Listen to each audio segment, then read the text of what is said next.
Good morning, everybody. Welcome to this meeting of the Overview and Scrutiny Committee, which is resuming, having been adjourned last week so that we could go into IP groups and discuss the points in hand. Many thanks to you all for being prompt this morning. I need to start off with the COVID attendance meeting. Due to the coronavirus pandemic, the Council will be holding this meeting electronically in accordance with the appropriate and relevant regulations. Members of the public may also attend this meeting in an electronic capacity, and there's a link on the Council's website for them to do so. Members of the committee are asked to keep their microphones switched off until called to speak, and then switch their microphones off once they've finished speaking. Cameras may be left on throughout the meeting, but if members prefer, or if you experience connection or other technical issues, it may be appropriate to switch your camera off. Cameras should be switched on if and when speaking in the meeting. If you would wish to speak, could you please use the raised hand function, the meeting chat function, we will keep exclusively for voting. Thank you very much. I've not been notified of any membership changes to this resumed meeting, nor do I have any additional apologies. Can I remind members that all equality implications and equality impact assessments undertaken in relation to any matter on this agenda must be rigorously considered prior to any decision being reached on that matter. So it's my pleasure to formally welcome you, the IP Scrutiny Group Chairman, the IP Scrutiny Group members, the Scrutiny Support Officers, Scott Grudgington and his finance colleagues, executive members and other HCC members joining us for this finale to the IP scrutiny. Thank you to you all for your work in ensuring this process has been undertaken effectively. As a committee, we would like to thank you for all the work that's been undertaken leading to our meeting today, which has been significant. After the committee met on the 20th of January, evidence gathering took place in portfolio groups, and the report we are considering today outlines the findings that arose from those. I would like to make clear that our main purpose today is for the Overview and Scrutiny Committee to confirm or otherwise the IP Scrutiny Recommendations and to get some brief initial feedback from executive members prior to those recommendations going forward to Cabinet, where they can be fully considered and debated. Before we move on to the substantive items on the agenda, we must consider the minutes of the last meeting being the meeting of the 11th of December. We have a lot to cover and we'll need to move through this very efficiently today, as a number of our members have got commitments immediately after this meeting, and there is a further topic group this afternoon to study hate crime, and members will clearly require a break between meetings. So could I ask that you join me in confirming the minutes of the meeting that took place on the 11th of December, 2020. It seems such a while ago. Are you all content to accept those minutes? Would you please indicate in the chat?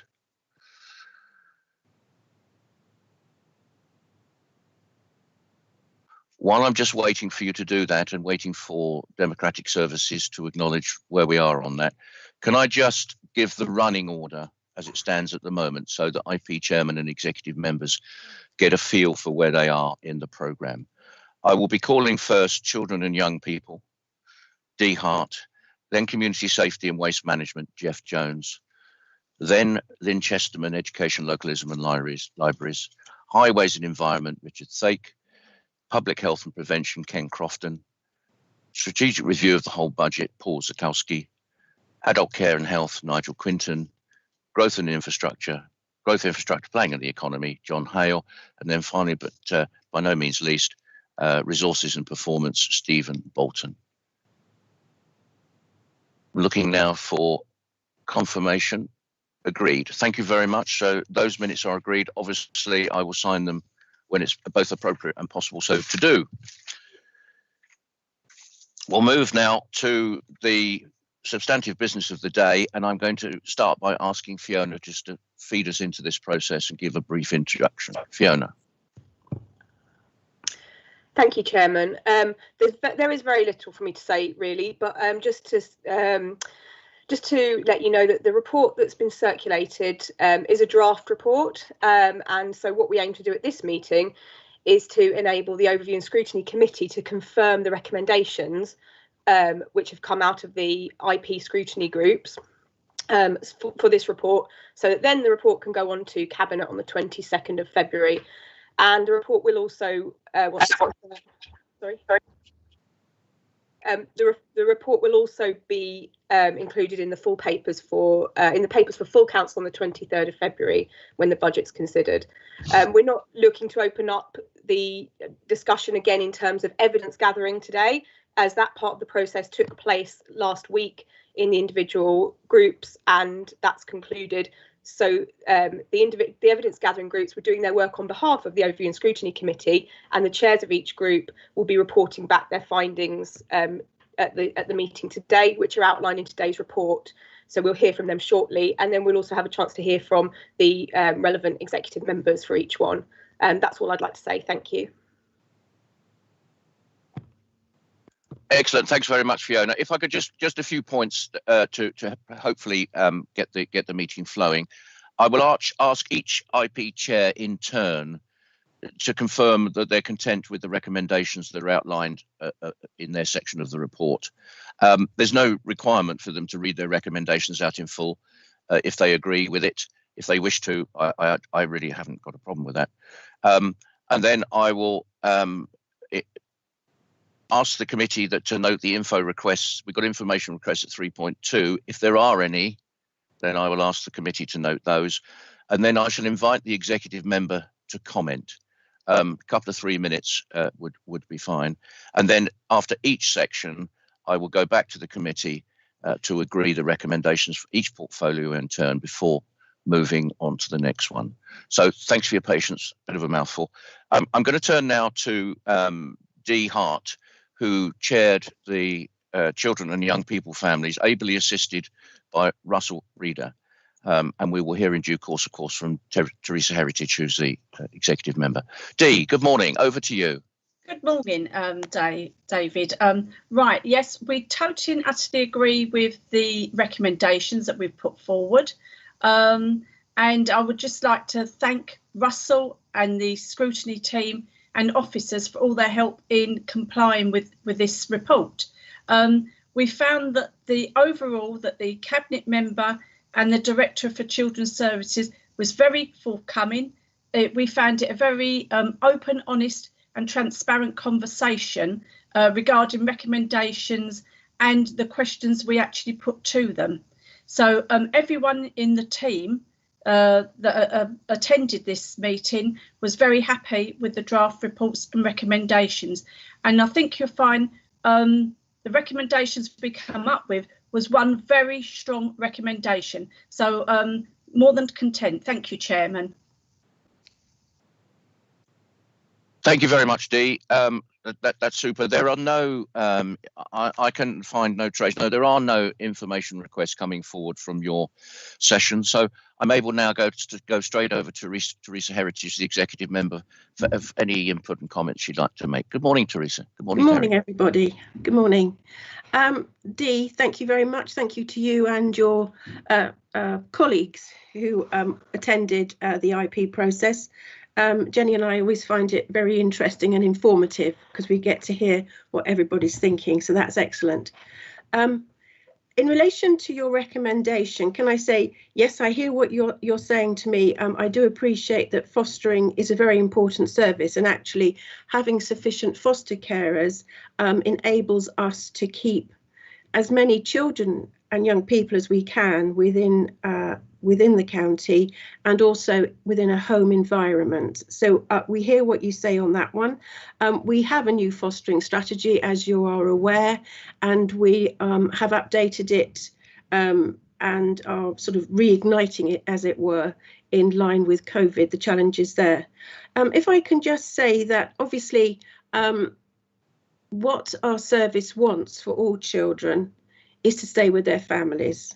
So our concentration will be on early intervention and fostering is part of that system. So if we can't keep children with their families, with the work carried out by Families First or the Adolescent Service, then we do have to bring them, sadly, within the remit of social care. But our aim will always be to try and prevent them coming into care. So we do have to look at the whole system, as I keep saying. So prevention, early intervention is the byword for children's services. Our sufficiency of fostering places and residential care will be part of everything that we look at. So it's all part of a system. But I do hear what you say, and we are trying to up our game, as it were, in relation to fostering. But we have to remember it's quite difficult for people to accept a new person into their home at the moment with the pandemic. So there are challenges there. But I do hope that going forward, more people will step up and become foster carers. So thank you very much. Thank you, Terry. That's most insightful. Thank you very much. I look now to the Overview and Scrutiny Committee members to see if they have any points of clarification or points for debate. If you have, please show a hand. I'm looking. My hands are a bit slow at the moment. I'm not seeing any hands. My system is a little slow. Can I take it then, colleagues? This is addressed purely to members of the Overview and Scrutiny Committee. Could I take it that you are content that recommendation go forward? If so, please indicate in the chat column.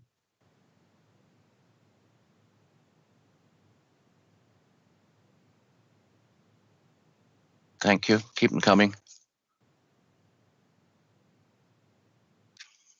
While we're doing that, I'll just remind Jeff that he's next out of...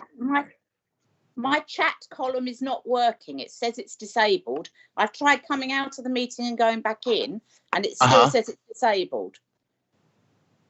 Okay. Do you disagree with the recommendation? No, I don't. Thank I you. agree. But I just thought Thank I'd you better very let someone know that I can't. Yes, bless you. No, that's it. You've gone out and come back in. You can do no more, I suspect, at this stage. Thank you. I'll just try. If I forget, nudge me, will you? Yes, will do. Thank you. Thank you. Okay, I'm getting confirmation that's agreed. So, Jeff, the floor is yours. You were ably supported, I understand, by Russell Reader. Sorry, I beg your pardon, by Nicole Cohen. Indeed. And you've got some information requests, I believe, as well. You might want to talk very quickly to those. Okay. Don't have to, but if they're on the paper, if you want to include those, please do. If you don't feel under any pressure so to do. Okay, thank you very much. Yeah, good morning, one and all. Yes, we had a very good scrutiny and excellent responses from the executive member and officers. We had 2 recommendations. Sorry, I'm just trying to bring these up. There we are. Yeah, that we spent some time on. The first one was a little bit contentious, whereby we were talking about a unitary service, waste service, and it was thought that it might be a little bit contentious with our colleagues in districts and boroughs, where we have previously obviously had issues with unitary authorities. So we've worded that a little bit better. So yeah, very happy. Everybody's happy now, I think, with those 2 recommendations. There were some informative, some requests for further information. These have been responded to by the executive member. So very much thank the member for his speedy response. And then there was just one item for scrutiny to consider for possibly a further scrutiny. So all in all, I think it's gone very well, and the response has gone very well. So I'm very happy with it, and I'm sure the rest of my panel will be. Excellent. Thank you very much. Excuse me. Yes, as you say, I would just allude again to the fact that there's 3 recommendations for information requests, which you've alluded to, and also the a proposal for scrutiny activity, which we always welcome. It may not make it into the programme, or it may be we do it in a different format, but those recommendations or suggestions are always welcome. Terry, good morning. Good morning. Good morning to you and to all those present. Can I invite you to respond? Yes, thank you. Well, thank you, Jeff, and your team, and also Nicole for your the work you did at the scrutiny. It was very enlightening, and we welcomed the comments that were being made. It was quite rigorous, and yes, there were some challenges which we enjoy being challenged, and it means that we are on top of the portfolios. So, as far as recommendations was concerned, the first one really was about joint working between districts and boroughs. Yeah, for many years, it's a known fact that there are opportunities for efficiencies, particularly financial ones, in having a joint waste authority.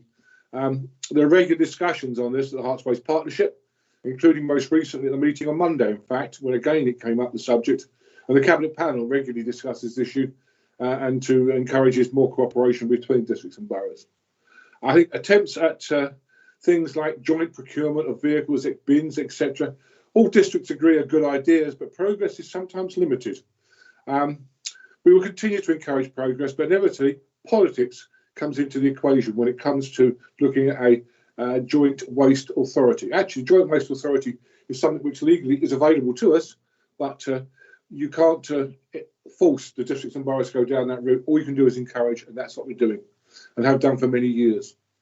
As far as the second item, second 312 is concerned, about transporting our waste. Yes, since we can't have the Energy for Waste facility or energy recovery facilities in Hertfordshire, 2 of which have been turned down, which would have had substantial savings for the residents of Hertfordshire had we been allowed to do that. We are looking at alternatives, of course, and in between time, we really have to get rid of the rubbish which is generated by the residents of Hertfordshire, and that currently goes by truck. And many times, I tell you, it's a very expensive and also contaminating process of taking the waste out of Hertfordshire and moving it to other counties, to our neighbours and further away. So one of the options was to look at the opportunities of loading this on rail trucks. And the best person to speak to really is Grant Shapps, the Minister, to see whether he can make rail lines available to us. It is very expensive to access rail lines. Had we gone with the Rye House proposal, there was a rail track nearby which would have taken away residual from that energy recovery facility. However, that being said, we've got to go out for new contracts. When we get those new contracts going, we will certainly try and include somewhere rail. But in the meantime, we'll contact the Minister and see whether the Minister can be supportive of that process. If I can move down to, I think we had some requests for information. And there's a couple of points there which I'd like to make, if I could, please, Chairman, which are quite important, really. One was what is being done to encourage reuse approaches. The answer is a lot, especially the districts and boroughs, who really are the front line because it is curbside collection where it happens. We just had an analysis, in fact, of the curbside collections, as well as the waste recycling centres, but the curbside collections in particular, to find the content. We're analysing that data to see what actually goes into bins at districts and boroughs. In the past, it's really been 1/3 food, 1/3 recyclables, and 1/3 residual waste. But I think that's changed recently with what's happening in the world. So we're doing a lot. The Herts Waste Partnership does a lot. The Waste Aware do a lot with our fly tipping as well. I think the new norm may require something of a rethink of existing strategies. More people working from home, therefore generating more waste. In particular, the waste which is generated, we see about a 10% increase in the waste that's being generated and put out between 10 and 15% by people in their bins. And that has an impact on many things, not least of all on our costs associated with disposal. Another point raised about recommendation was the clarity around cost savings going from our interactions with the Police and Crime Commission. Now, let me say up front, the joint work is not really about cost saving. It's more about efficiency and effectiveness for the purpose of providing services to the people of Hertfordshire. Yes, there are some opportunities where we can reflect these efficiencies and effectiveness in the costs, where by sharing costs it does make life a bit cheaper. For example, I'll use the drone as an example, which is a good one. we buy the drones and we share the cost of buying those drones with the Police and Crime Commission or the Police Authority, and that means that we don't pay the £68,000 each for them, or whatever the number is nowadays. So that's an opportunity, because we do share that facility, and that's the type of thing where there are some cost savings. But when it comes to the JESA, the Joint Emergency Services Academy at Longfield that we're looking to build, which is a £30 million project, there is, of course, going to be a contribution for the police. The police are going to use that facility much more in the future, and we'll work on that. Work on our arrangements. We have commitment by the police that they will put funds in. The amount of funds is not terribly sure today, but no doubt the Police and Crime Commissioner, when he does his budgeting and such like, will include some money for that process. Can I bring you to a close, Terry? Yes, and can I say the last point, which was what's the 36366? The SAP system holds that full data of that information, which can be accessed anytime. Thank you. No, thank you. That's very comprehensive. Thank you very much. I open it now to discussion or debate amongst the members of the Overview and Scrutiny Committee. I'll start with Francis. Thanks very much. I found the points made by Jeff and also the information given by Terry very helpful. But if we want residents to be able to read this without the background information that we've just had, I think it might be helpful for 312 if you spell out what you're going to be asking the Transport Minister. It says that you are going to write, but as a recommendation, it's probably that we recommend that you write, but you need to say what you're asking for. I don't know whether you're asking for money or a different way of doing it or whatever else. I'm sure everybody else knows, but I couldn't pick up the thrust of the letter. Thanks. Very cogent point, Francis, as ever. Yes, Terry, you want to come back on that? Yes, please. Yeah, it is. It's very valid. Yes, and perhaps I should have mentioned there that the message to the Minister is this is a very expensive way of setting things up. It's the setup cost which is expensive. Once we set it up, then it does improve the cost and also the environment, our environmental impact. So it really is about money. Putting railway lines in is not cheap. And as I said, there was one available at Rye House, but it's money really. And so we can make that clear in the recommendation. Are you asking for a railway line? We're asking for access to railway lines, and therefore we would need sidings to get into those railway lines. Thanks for clarification. No, that was insightful as ever, Francis. Many thanks for that. Nigel, coming over to you. Thank you, David. Sorry, my computer's being a bit bizarre this morning, so I apologise if I'm a bit slow coming through occasionally. Yeah, I mean, I was really going to make a similar point to Francis, because one of the members of my group was confused also by the wording in that. And I think, I mean, the key thing there is not. I mean, I hope anyway that we're not just asking Grant for a blank check. I mean, I think the crucial thing here is spatial planning, isn't it? And where we're looking to site future facilities and how we're making best use of the rail infrastructure that we've got. So I'm sure Terry will be completely on top of that. The issue on the community, on the waste partnership, there's a reference in there to £20 million of potential savings each year, which is a huge amount of money. I mean, that number was provided during the scrutiny, but I mean, I'd like to hear from Terry if that is a reasonable estimate, because if it is, then clearly that's an area of significant priority for the council to look at. And just lastly, on the request for information, what form is that information going to be provided in? Because I certainly haven't seen any response in written form to those. Terry, do you want to come back? Thank you. So what was the first point, Nigel? Forgotten now, Terry. It was the first general point was just a comment really on what Francis has just raised about the rail infrastructure. That it's not just. I hope it's not just a matter of saying to Grant we need some sidings. It's clearly a matter for spatial planning, and I would assume sort of working with Gripe on that. Okay, but let me say yes. As I said, it's access to the railway lines. Yeah. You need sidings to do that, and that, as I said, is very expensive because of many things, including access to the land and buying land and such like. So at the end of the day, yes, money is a big chunk of this. a very big chunk of it. And as such, that's why we need the support of the Minister. No way could we afford to do it.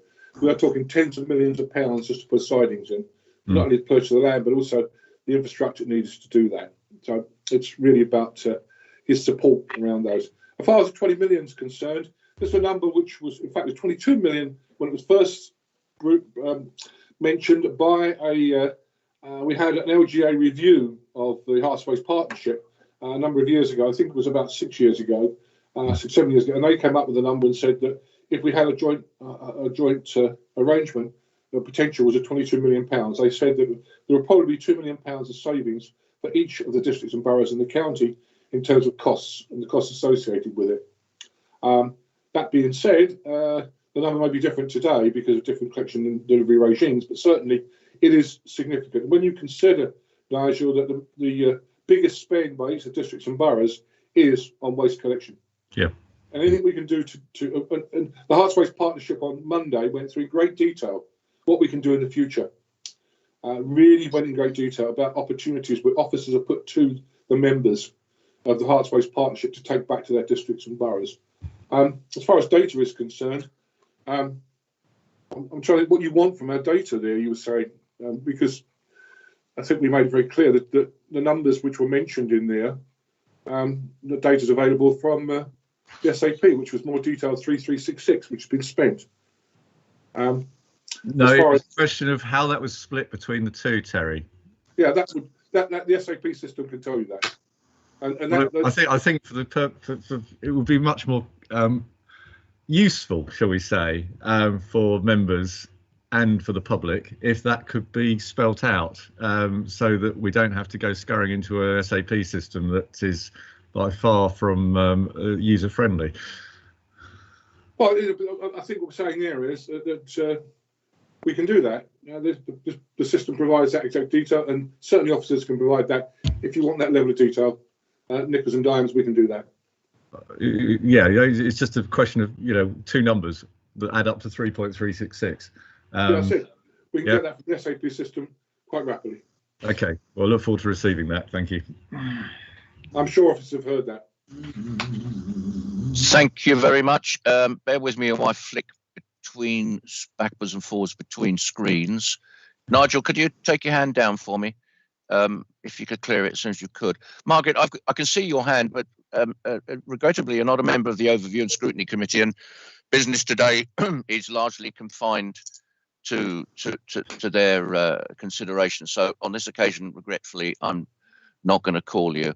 What I am going to do now is go to the Overview and Scrutiny Committee members and ask them if they will formally accept the recommendations and the other actions going forward. And whilst you're doing that, I'll just queue up Lynn, who will be I will call next.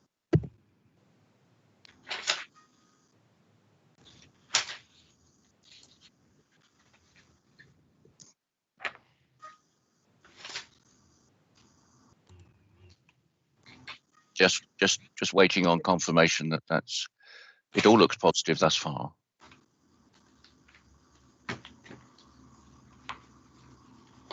Sandy's accepting with yep, got that. Thank you, Sandy. I think when it comes to things like rail, the rail's not going to come to us. We have to go to the rail. So it might be some work we can do around working with our adjoining members where there's a railway line that's common. Bedford is the one that springs to mind, to see if we can't get a rail side transfer station that serves more than one authority.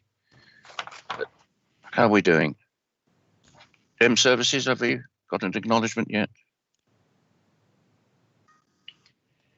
That's excellent. Thank you very much. Okay, without any further ado, over to you, Lynn. Thank you. So Lynn is going to talk to us. She chaired the Education, Localism and Libraries and was ably supported by Joanna. Thank you. Thank you, Chair. Yeah, I'd like to thank Joanna and all the officers who were very open and honest, but particularly also to the group that were there because they shared out the questions brilliantly. So thanks to everyone. It was quite interesting with the education, libraries and localism that everything came up. The pandemic has really changed how people have used libraries. there's a lot more e-books and everything, and that was something I think the IP came at the right time for us to look at that and what it will mean going forward. And but the consideration about the claims, we know that that is in the hands of national government, but we just make sure that we keep an eye on it. But we were happy with the recommendations, and thank you very much.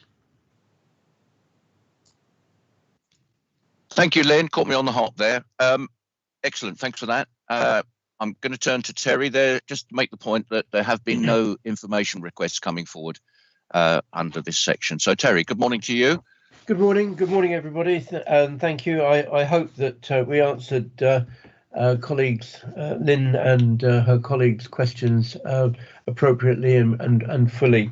With regard to the recommendations in 3.13, yes, I'm very happy that we should bring 6 monthly reports to the ELL panel to let everybody know how the progress is going. And I think that we've already identified that we will need to do, we're very confident actually, and working on the basis of other information from Libraries Connected, which is the national sort of body for libraries, that people, once the libraries reopen for browsing and indeed for all the other activities that take place like Baby Rhyme Time, Summer Reading Challenge and so on and so forth, that people will come back to it. But there will also be an opportunity, I think, to reach out to a new audience and to encourage them to join the libraries, whether it be in a virtual capacity or indeed physically by entering into the library and using, of course, the IT facilities that they've got. So I'm very happy with that. I would, if I may, just take, because I had an opportunity just to reread the recommendation in 313.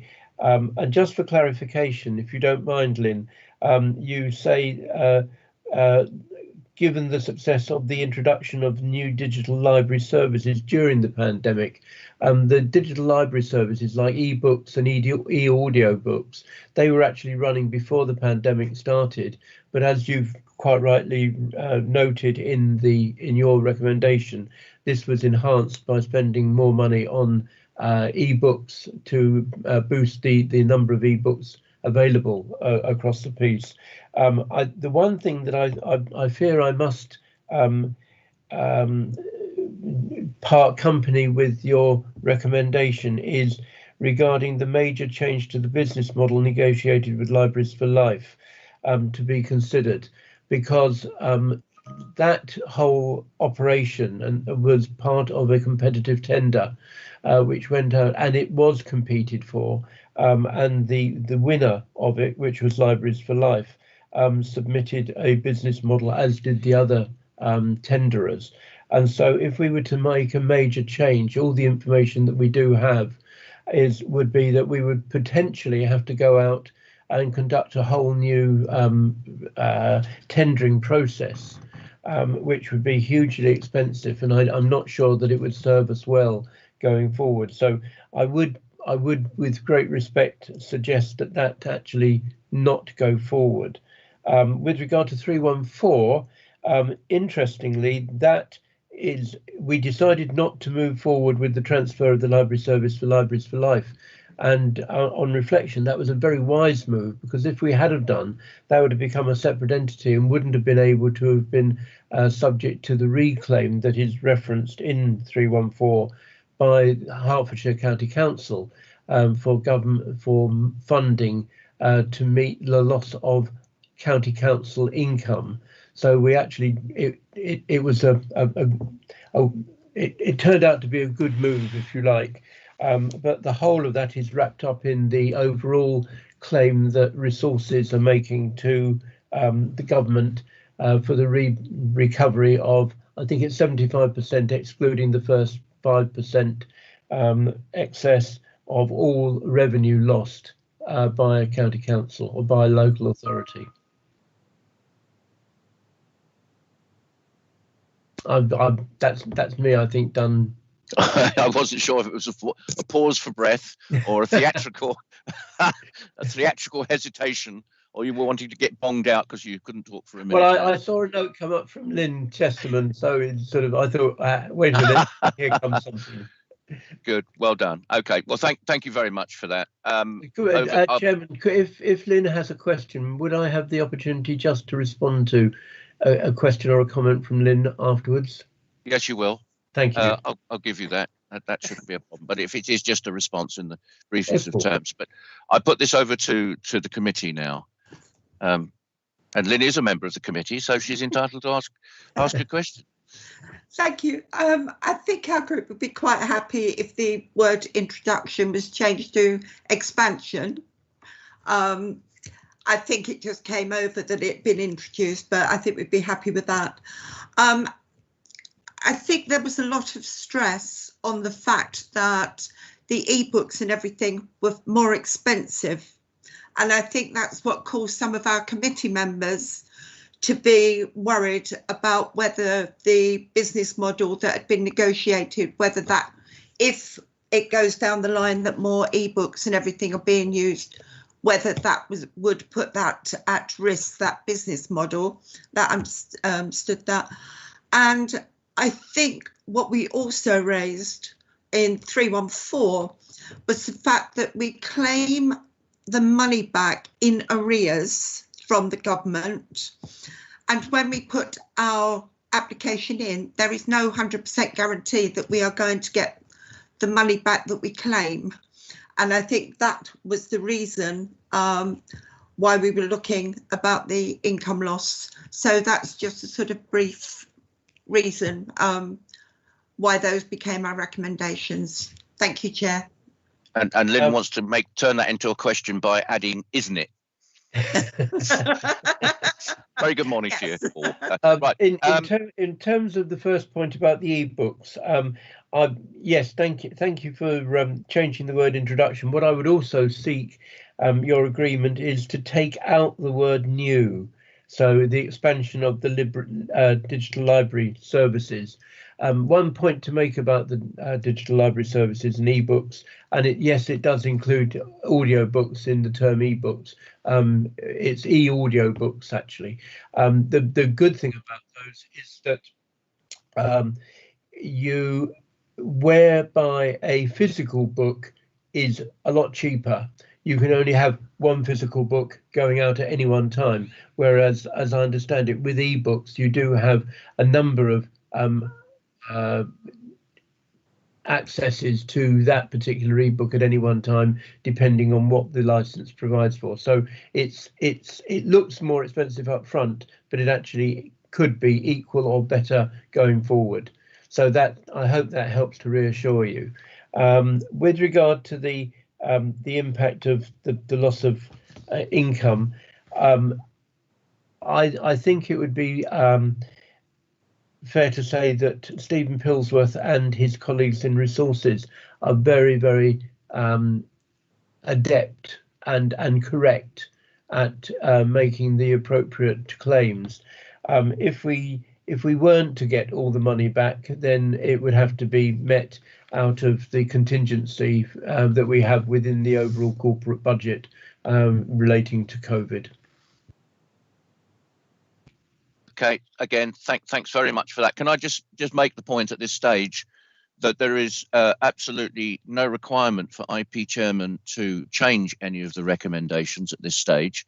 They can, if they wish, they can modify them, ameliorate them, make modest changes. That's open to them, but they need not feel under any pressure so to do, because in due course it'll come to cabinet, and the opportunity arises there also to make any changes. But from my standpoint, which is purely lay in this instance, I have to say they seem perfectly reasonable.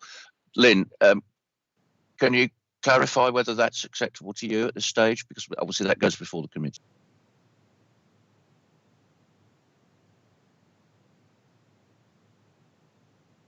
Lynn, are you there? No, I can see Terry, I can't see Lynn. We lost Lynn. All right, well, quickly, let's go over to the OSC. Let's go to the committee. Nigel, I can see your hand up.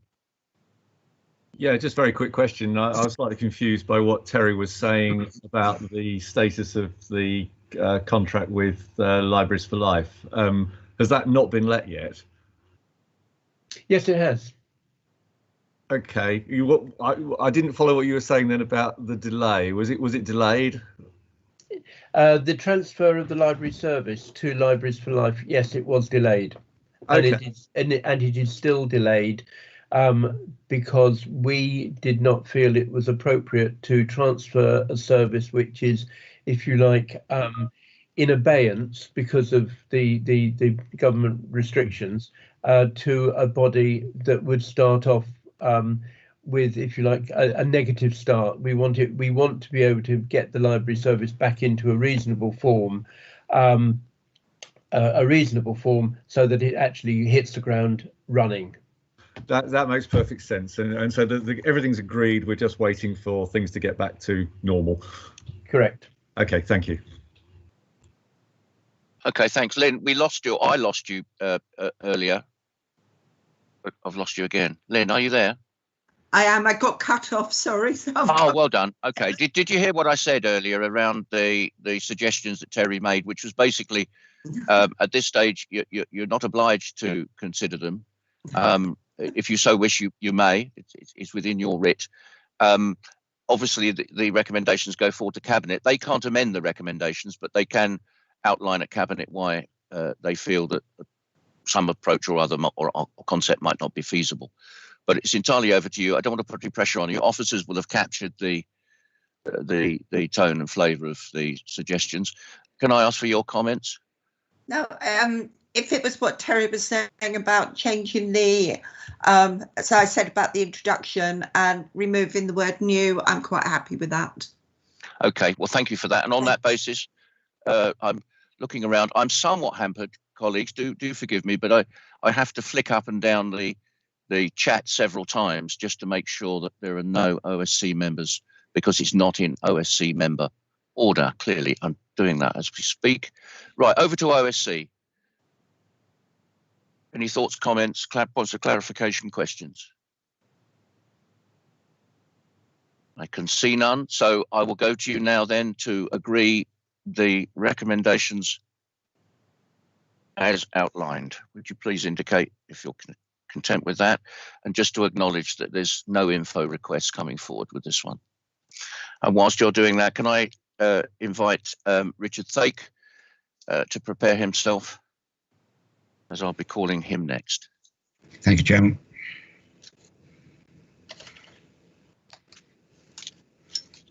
Just waiting on confirmation from. This is quite fun. It must be like Cape Canaveral in the early days. I've got about 16 screens, 2 mobile devices, a tablet, more buttons than I can throw a stick at, and it's like driving a boat, isn't it? Yeah, it is. It's like being a submarine in space. It's yeah, and keep taking the tablets, David. Exactly. What I can only describe as a recalcitrant mouse. Okay, can I have confirmation? I can't see confirmation. Let me go back to that screen. Deborah, are we good to go? I'm not sure. Yes, I've sent confirmation. Yes, he's come in. Thank you very much. Richard, the floor is yours. Thank you very much, David. David, can I first thank Natalie and her team and Nicholas Thornycroft, the graduate trainee, for the exceptional support that they've given me in this matter. We had a very robust set of key lines, and I was absolutely at pains to make it sure that the group that I was chairing were not just constrained to those, and they behaved themselves very well, and we had a very robust discussion and some straightforward and clear and unequivocal answers from the executive member and his officer team, for which I'm very grateful. There were 4 matters arising. The first 2, I think I must allow you to take as read. You will have them on the papers. The third one, to my mind, was more an indication of how members would like to see future IP scrutinies develop and evolve. So rather than use it as a recommendation in respect of the current IP, I'd be grateful if you would consider asking your committee to note it on the minutes and use it as advice going forward when the process is looked at, which I think you undertook to do at the last the full session of the IP scrutiny about a week ago now. The last one, IP papers for highways and environment, should contain a statement of how assets have been maintained during the year, is in fact embedded in the paperwork, and I do expect a slight slap on the wrist from Phil Bibby for putting it in, but nothing ventured, nothing gained. It did arise as a concern amongst my group, and I put it on these recommendations and ask you to take these for consideration to your committee. Thank you very much. Thank you, Richard. I expect any conversation or a piece of work that you're involved with is robust in the nicest possible way. Phil, a very good morning to you. Morning, Chair. I'm just checking with, there's no information request that I need to remind you of. So if you'd like to comment on the recommendations, I'd be grateful. Thank you. Yes, good morning, Chair Richard, and thank you, Richard, and your group for very, well, I find it quite enjoyable and productive session. On the points that you raised, 315 and 316, there's nothing in there to disagree with, but I would suggest that Derek might be the best to respond more fully to those, because they are sort of aimed at gripe. But I can speak for him, I'm sure, to say that there's nothing he would disagree with or I would disagree with. It's what we do already. There's one thing I'd like to comment on, the relationships with LPAs, particularly with the S106 and SIL. Yes, this comes up every year, and we do a lot of work through development management, etc., to make sure that we have good relationship with LPAs and also developers, and DM get involved at early stage in some cases to make sure that developments progress properly. So I would just suggest that if we are to tracker, we could do with your support just to make sure that relationship becomes even better. 317, yes, I agree with the statement. Perhaps in future, when we have specific lines on sustainability, then they can be scrutinised through the IP process. Yeah, I agree with Richard, and thank you for stealing my thunder on that one. I'm not sure IP papers are the medium for this, but the asset management performance is actually fully documented in a highways infrastructure asset management plan, oblique asset performance report every year, and it is in fact going through panel this month. So there's nothing to disagree with there, except for that last recommendation. Thank you, Chair. Thank you very much. Thank you, gentlemen. Could I just say that in regard of 3.1.7, the committee and importantly the officers and myself have become aware of that situation developing, and we have been doing some brainstorming around how we might deal with that as various different options come forward. So that is very much in our thinking. And I'd like now to go over to Francis. Good morning again, Francis. How can I? Thank you. Yes, good morning again. It's a comment on 3.1.5, and I recognise that this is probably a gripe comment. Oh, I love that. This is probably a gripe rather than a highways one. I really was pleased to see this, and it's the fourth line, in order to ensure a consistent approach. I'm really pleased to see that because in Three Rivers, the whole of Watford Rural Parish, for example, and this is an example of lack of consistency, the whole of the parish area, which has got about 12,000 homes, is 0 rated for SIL, even though SIL has been adopted within Three Rivers. And there's no area plan, so it's left the area incredibly exposed. So I'm delighted that you're trying to work to get a consistent approach. That's great. Again, very helpful, Francis. Thank you very much. I'm looking now, I'm flicking up and down to see if I can see any other hands from OSC colleagues. I cannot. I'm going one more pass, and then I'm going to invite you to accept the recommendations with a slight modification for Richard that officers have noted. Would you please indicate your agreement? Thank you. Coming in nicely, and that gives me the opportunity to give a minute's warning to Ken.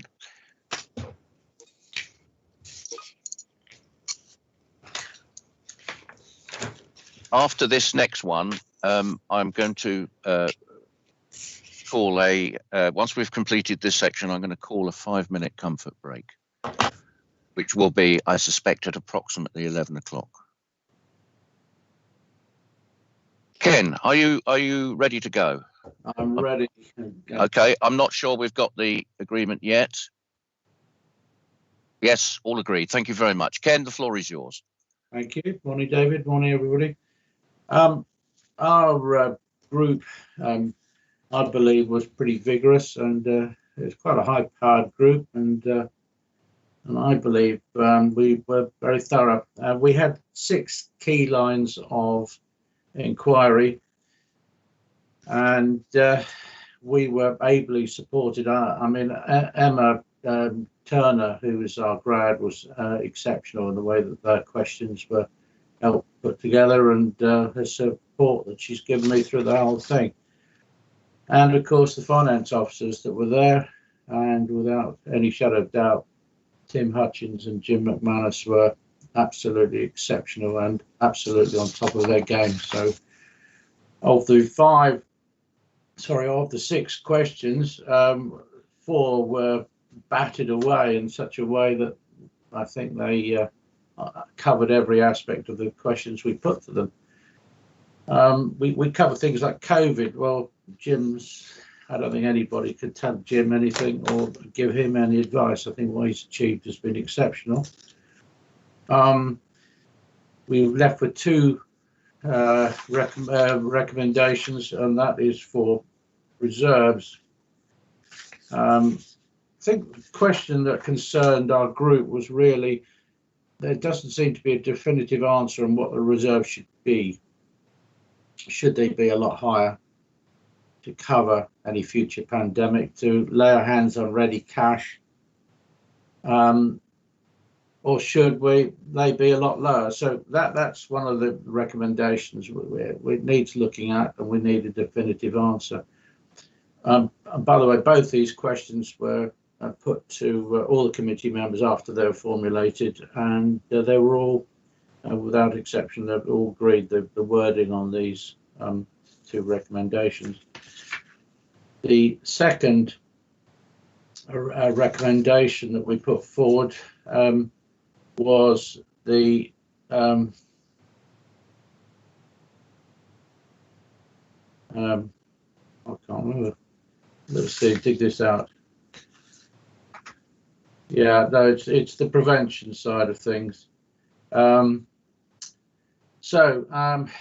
Really, the 2 recommendations anyway, they're all pretty formed, and hopefully Tim can make prevention part of it. I think during our meeting, Tim was quite supportive of the recommendation to make health part of every departmental process that we go through, to include it in our policies. So health and well-being is something that we will take up across the board.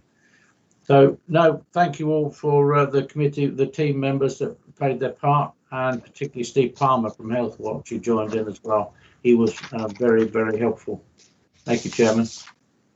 No, thank you very much, Ken. I could just draw attention to the committee's attention to the fact that there are 2 information requests coming forward at 324 and 325. So, Tim, over to you. Yes, thank you, Chairman, and thank you, Ken. Good morning. Yeah, I take on board the comments about reserves. I think it's probably fair enough. What I would say, of course, is that we're never going to hold sufficient reserves to cover something like COVID coming along in the future. So I think we need to get that into perspective. Nonetheless, I think it's a reasonable point to have a look at.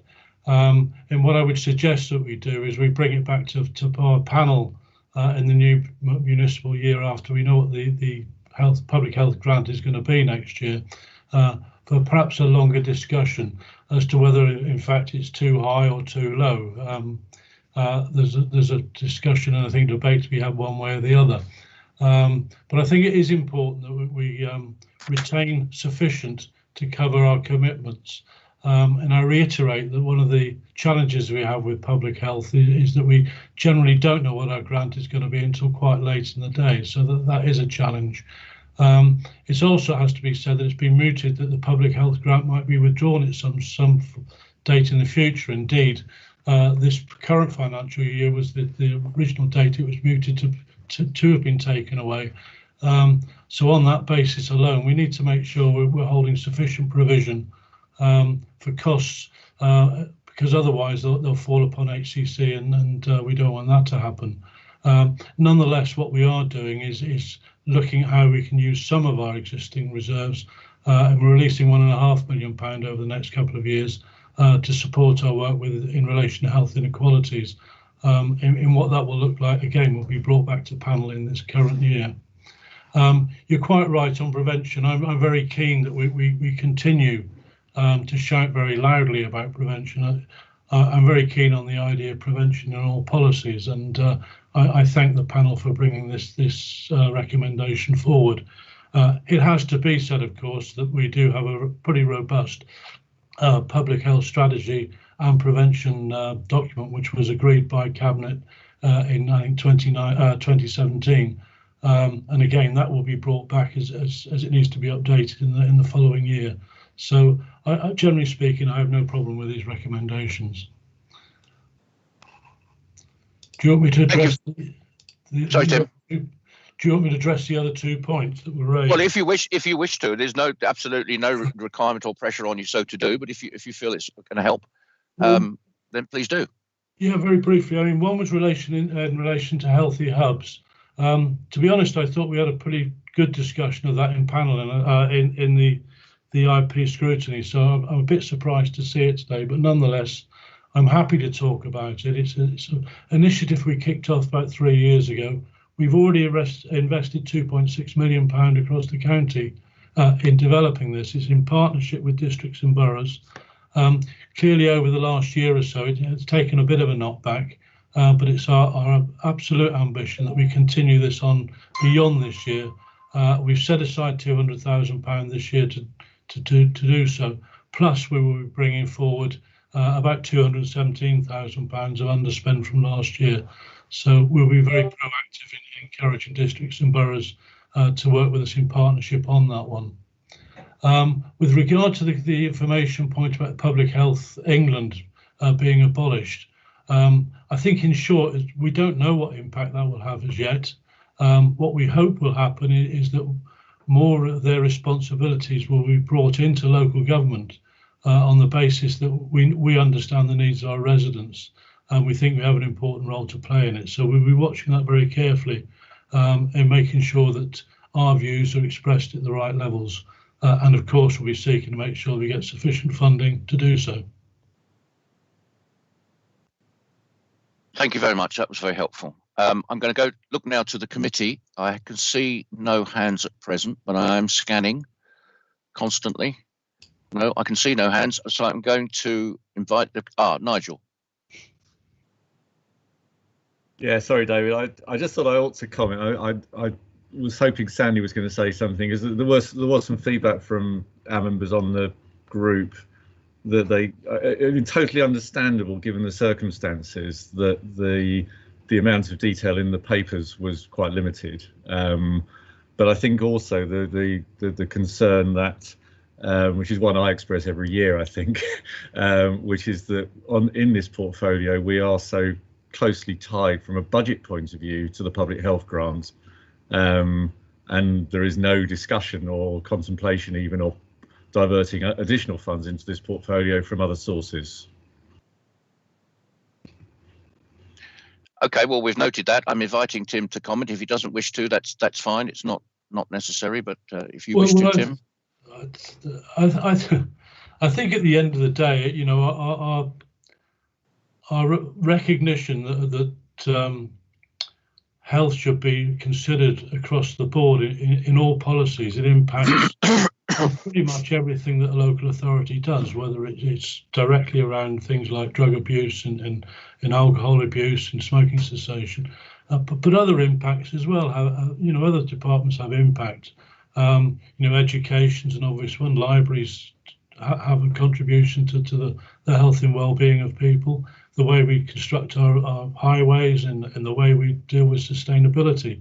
So to some extent, I don't think it's a particularly valid point, because As long as we're participating across the board and we're working closely with people, then I think we get the results we want. We're all, I think to some extent, we'd all like more funding, but that's not the realities of the world. So I think that the more important thing is cooperation and collaboration across the piece, rather than simply seeking funding from elsewhere within the authority. Thank you, Sandy. Your hand is up again. I did see it earlier, but it disappeared. You're back in the room, Sandy?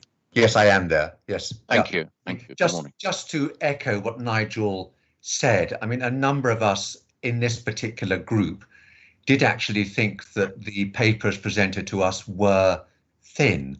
On the other hand, we all recognise what an absolutely fantastic job Jim has been doing and working sort of 60, 70 hours a week. And the last thing he probably wanted was to have and sit and spend this time with us. But the reality was that the numbers did not really link up to the words, and it all felt a bit boilerplate. So I'm sure that next year it'll be different, because God willing, we'll be through this current circumstance. And all of us had nothing but admiration for the way that the team has carried out its work.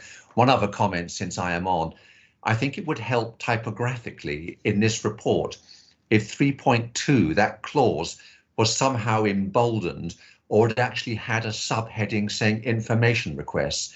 Because the first time I looked at this, I looked at the public health and prevention 3.24 and 3.25 and thought, those weren't the recommendations that we made. I now realise they're information requests, but it isn't very clear from the layout of this paper, and that's simply a typographical improvement that could be made, I think, to make it easier to understand the way the paper is set up. Yeah, I would associate myself with that. Yeah, that's fine. We'll do it. Chair, can I possibly just briefly respond? I have to say that to claim the information is thin is incredibly unfair. When you've had the opportunity at that panel to ask all the questions you needed, and indeed you have all year round at cabinet panel, so I don't totally accept that at all. Thanks, Tim. I'm going to go to the committee now to invite them to accept the recommendations and push them forward to cabinet. And in so doing, just remind people whilst that's going on that we'll be going for a 5-minute break when we complete that. And on our return, I'll be calling on Paul Skakowski to open that part of the meeting.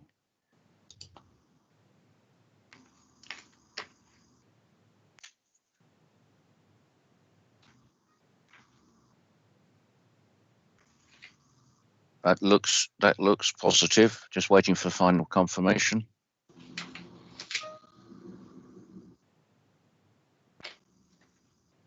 That's looking very positive. Thank you. That's agreed. Okay. Could I ask, mute your mics, switch off your cameras, stay online, and be back ready to start in all respects at 11:10, please. Thank you. Deborah, could you terminate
Right, welcome back, everybody. It's 11:10. Thanks for returning promptly from the break. I'm now going to take us into the strategic view of the whole budget, which was a new item this year, and we will be looking closely at whether it presents with value. All the indications are thus far that it does. So I'm going to invite Paul, who on this occasion was supported by our very own scrutiny lead officer, Natalie, to take us into that. Paul, good morning. Good morning, David. And on a personal note, hope you're feeling better than you were at the previous day's scrutiny. I'm yes, very much better. In fact, fingers crossed, recovered. Excellent. Oh, that's good. And I thank you for your patience and consideration. Then that was most useful, kind of you. I think the strategic review of the whole budget scrutiny went extremely well. Actually, I think we gained a really useful and an informative insight into the overarching strategic direction that the council has taken. And we spent quite a long time in the scrutiny meeting looking at the linkages between the money that was being allocated in the budget and the corporate direction, the corporate vision for the future. That doesn't actually reflect in the recommendation that's on the table in front of us today, largely because of a very pertinent point that was brought up by Councillor Ralph Sangster, the portfolio holder, that of course, once we've been past May, there will be a new administration in effect in the county council, be it a majority Conservative one or otherwise, and actually that new administration may well want to stamp its own image onto the direction of the council, and that actually that was a very appropriate point at which to review what the vision of the council was and modify it appropriately. So we decided in the end that actually the recommendation that should go forward from this wouldn't cover majority of what we actually talked about. That's, I think, for post-May. What we did look at, and what our recommendation does cover, is looking at how the authority might look to reduce its borrowing requirements over the IP period. And the borrowing requirements are pretty significant in that the council's borrowing will go from around 612 million to somewhere in the region of 1,150 million, an increase of 500 million or so. And that's a fairly significant amount of money to borrow. And the servicing that borrowing is going to be quite a significant drain on the revenue side of the budget. So we think whilst all those capital investments may well be absolutely justified and necessary, what we should do as a council is look at whether we can avoid some of those costs and whether absolutely all of them really are necessary in the context of the impact it then has on revenue and potentially delivery of services going forward. So what we've asked is that the council to look at and explain in somewhat more detail how business cases for capital projects are prepared and put together, what they look like, and to review the planned capital spend to try and reduce the significant borrowing requirement in the IP period, while still getting the best value for money and maintaining and improving, where possible, services going forward. It's quite a long-winded recommendation, but we were attempting to ensure that all particular aspects of that was covered. And it does have a date at the bottom, actually asking that the outcome of that review, an options assessment, be brought to the Resources and Performance Cabinet panel by July, with an interim update to each panel session that's held before July, just to inform the panel where the process has got up to. So I think it was very useful to look at that as a recommendation. I hope the administration welcomes that challenge, and just to then say there is a bulletin note request, and the bulletin note request was really an expression, I think most of the, if not all of the panel members' concerns around the complexity of the IP papers when it came to understanding how the reserves were being managed and modified. Not so much the redirection of it and the concern around what was happening with those, but more how that was explained in a digestible way for public consumption. And we think that might be a useful and helpful addition to the papers, an explanatory note really, ready for the actual budget discussions in February. So I think I'll leave my intro at that point. Hopefully that's expanded and explained where we're at. Yes, thank you very much, Paul. And just you mentioned it in there, but I'll just formally bring to the attention of the Overview Scrutiny Committee that on page 5 of the report we have an information request at 3.2.6. Ralph, over to you. Thank you, Chair. Firstly, I'd just like to say that I think the introduction of the strategic review as a new element in the scrutiny process is welcomed by myself and by the finance team. I think the strategic position of the IP has been sometimes lost in the financial scrutiny that takes place about the whole of the resources and performance panels contribution to the IP. And I think the discussion that took place during the session touched on many issues that I think are very worthwhile addressing. I recognised the expression around the strategic direction of the council in relation to the potential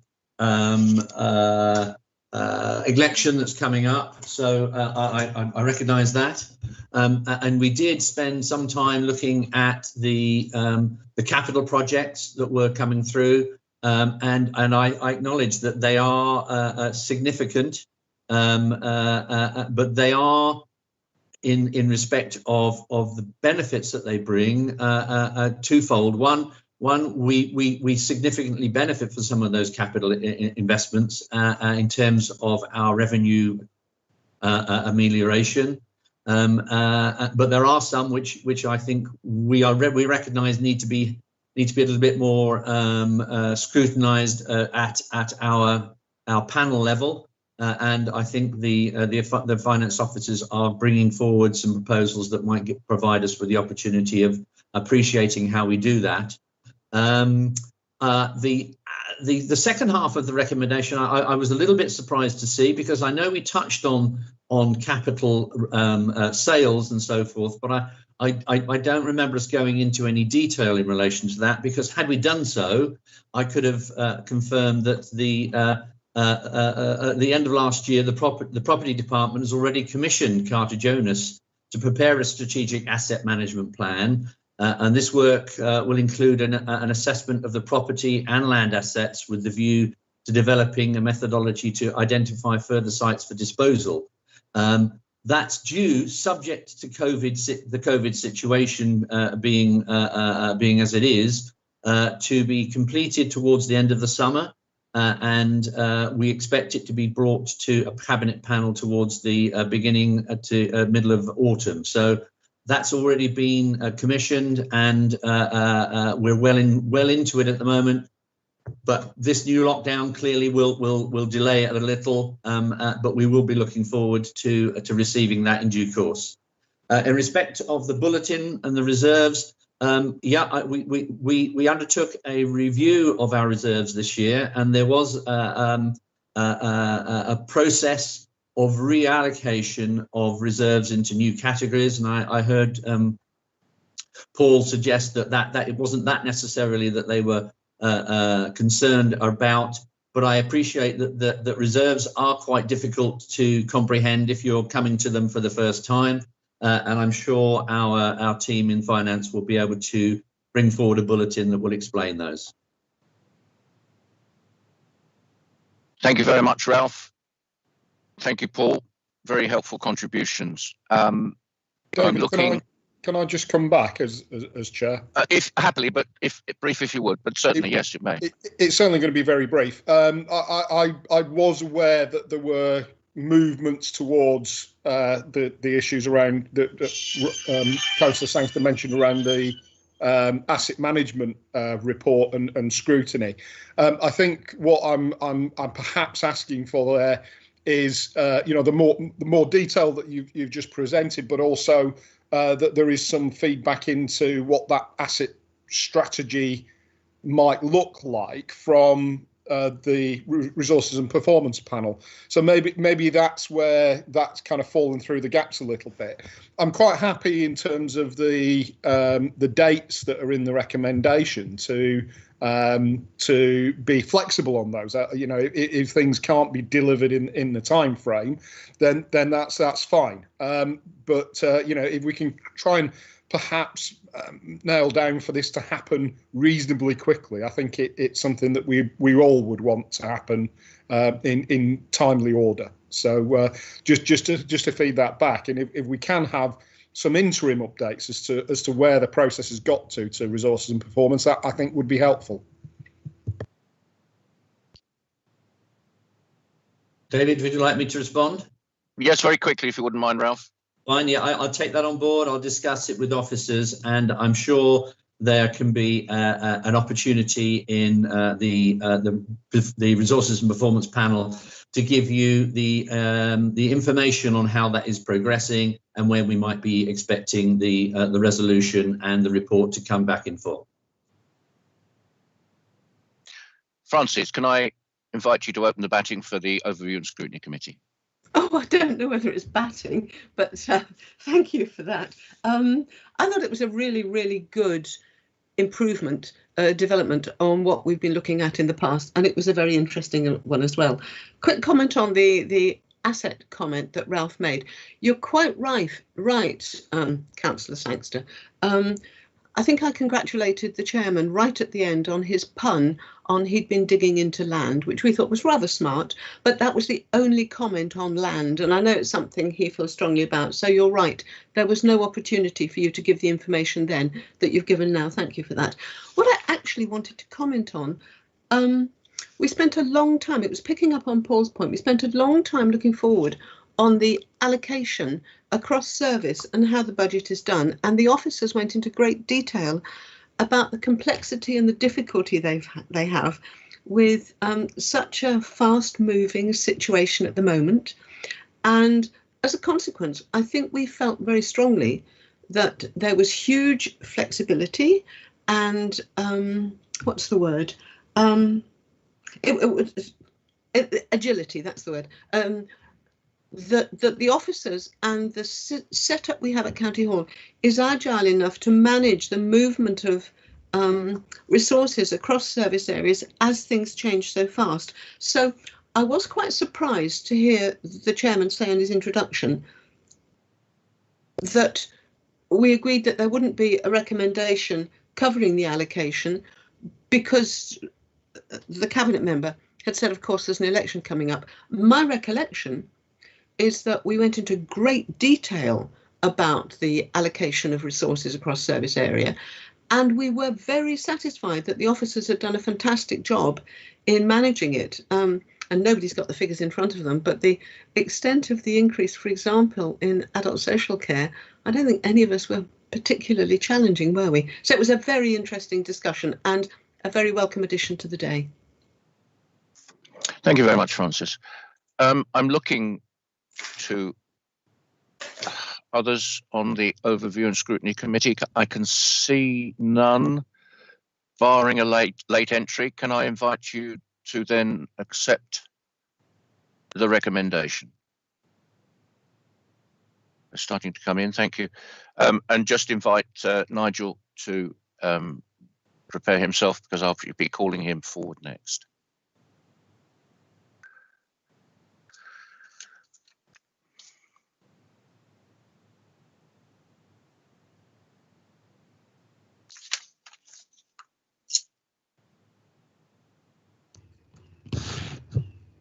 It's looking very positive. I'm just waiting for the formal acknowledgement.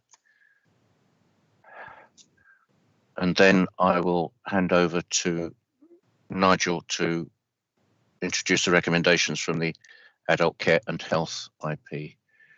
It's all agreed. Thank you very much. Nigel, the floor is yours. Thank you. Thank you, David. Well, firstly, I must thank Benjamin Cowell and the members of the group for what I think was a very constructive session that we had last week.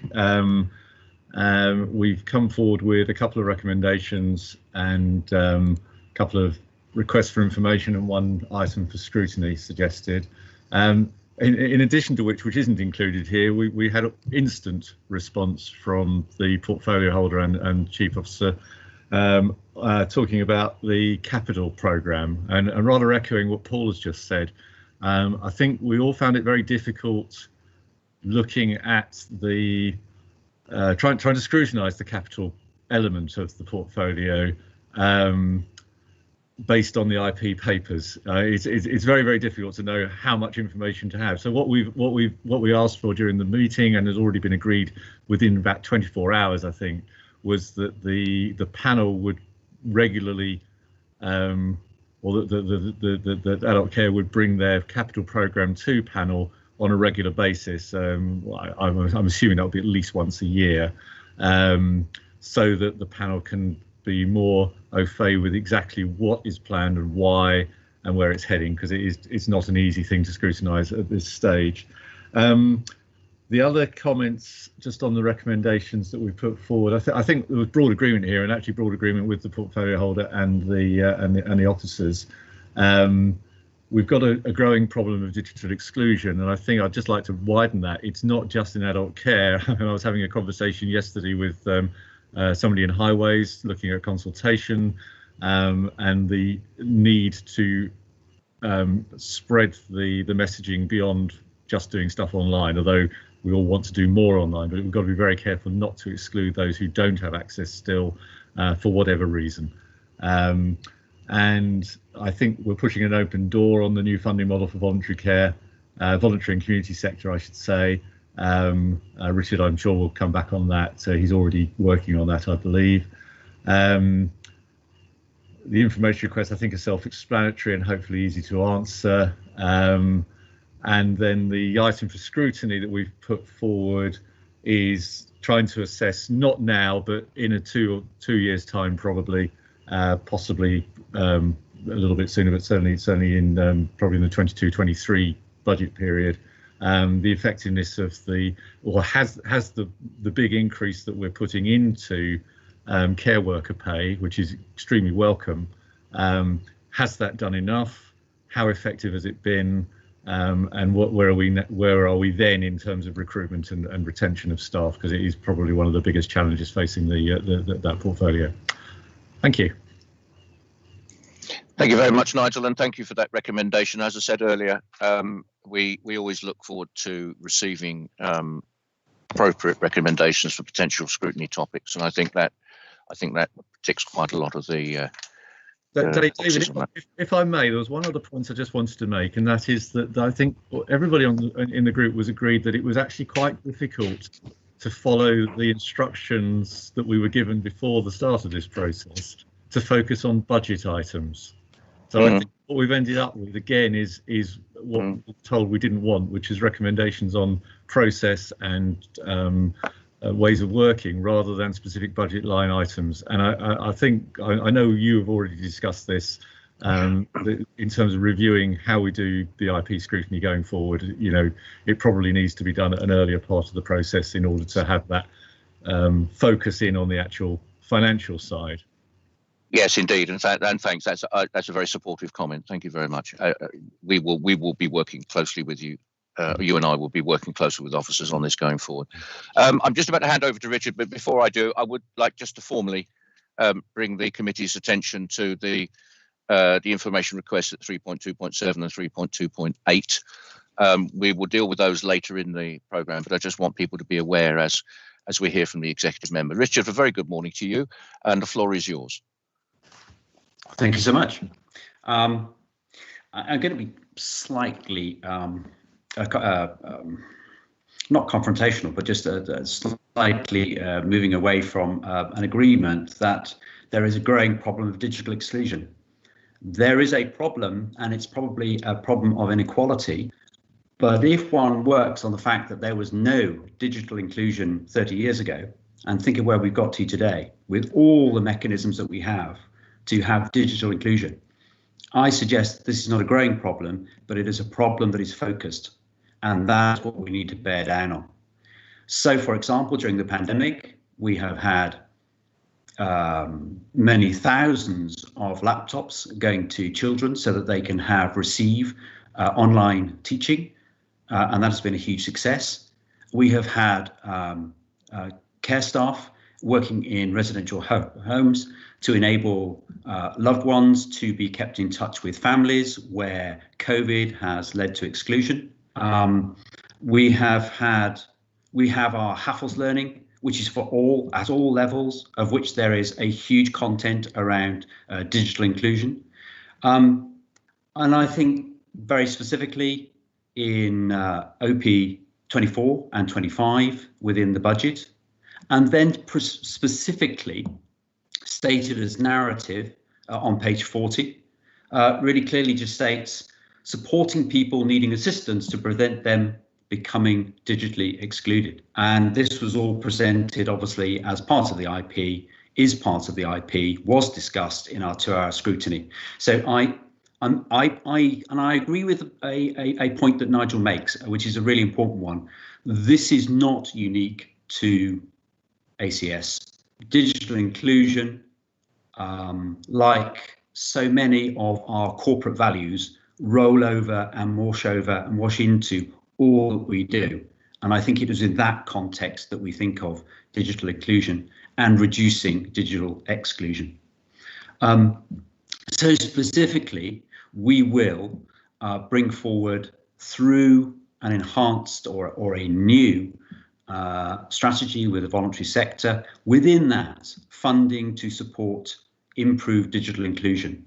And that was made clear during the scrutiny process and is clear in the IP process. With regard to the second recommendation around funding for the VCS, and I think let's just broaden that out a bit more, as we did in the scrutiny process itself. I was very clear early on, so many months ago, that I thought the success that had built between the relationship between all of local government, the voluntary sector and the private sector, to be honest, in dealing with COVID, reflected really well on the strengths of VCS, which was flexibility and moving really quickly and effectively to sort problems out. And we have supported that. And so the funding is twofold, is to both build the resilience of the voluntary sector to be able to work with us, in other words, their structures and their government, etc. And that is without patronising. That is to do things better. That is not patronising and telling the VCS how to operate. And the second is putting more money in so that post-pandemic, post-COVID, we can continue the work of community rebuild and community resilience. And it really absolutely ties into the ethos of connected lives and ensuring that our residents are most connected to their communities. So those are the two recommendations. I'm very happy to accept them, but also for panel and for wider council to understand that these are integrated into our IP proposals for this year and integral to our thinking for the next several years. Thank you. Thank you very much, Richard. I'll now go over to overview and scrutiny. I can see Lynn has raised her hand. Lynn, floor is yours. Thank you.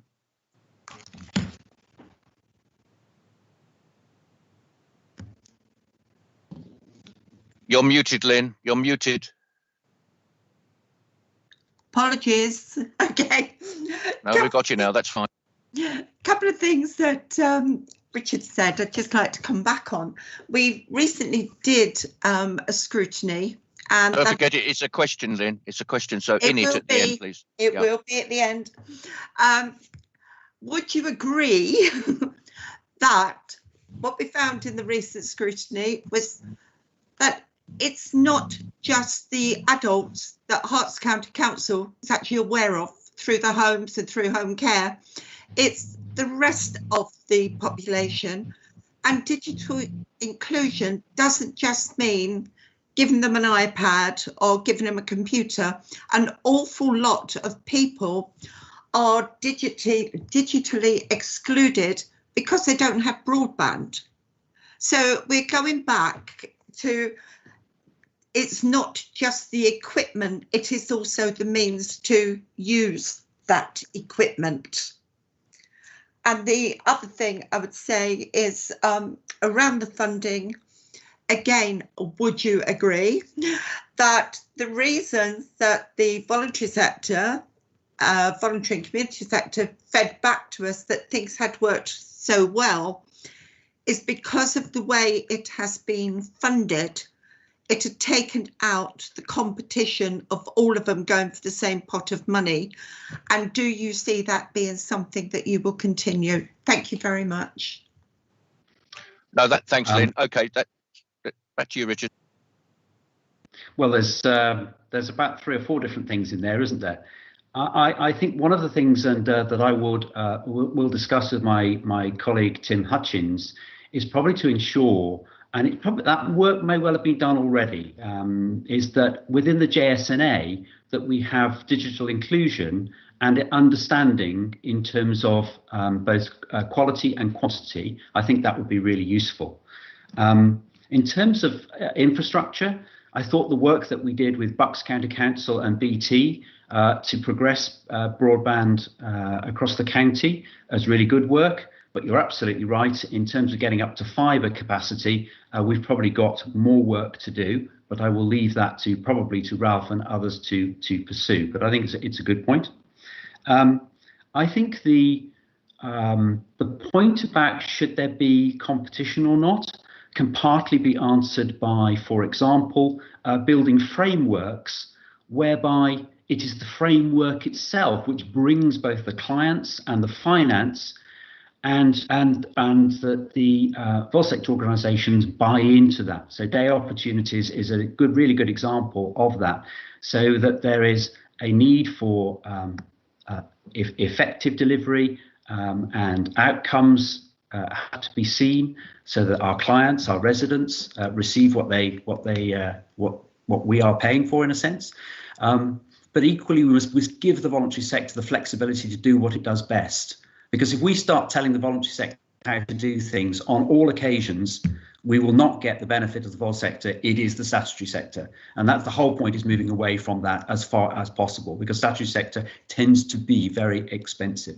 So I think there is, I wouldn't say that there would never be competition. I am sure there will be commissioning competition for contracts. But I want us to have a fairness and an opportunity for longer term to enable planning and really good quality outcomes for those that are looking for those services. So I think there's something in there, Lynn, but I'm not going to entirely agree with you. But I think just building on my point earlier, I think the Sustain programme and the shielding programme was again showed that by working closely together, we can support very large numbers of people.